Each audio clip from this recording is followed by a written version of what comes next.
అందరికీ praise the lord. ఈ దినమున ఆయన తన స్వకీయుల యొద్దకు వచ్చెను. ఆయన స్వకీయులు ఆయనను అంగీకరింపలేదు.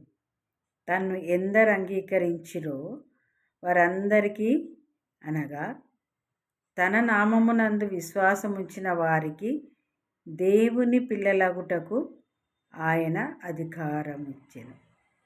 వారు దేవుని వలన పుట్టినవారే గాని రక్తము వలనైనను శరీరేచ్ఛ వలనైనను మానుషేచ్ఛ వలనైనను పుట్టినవారు కారు.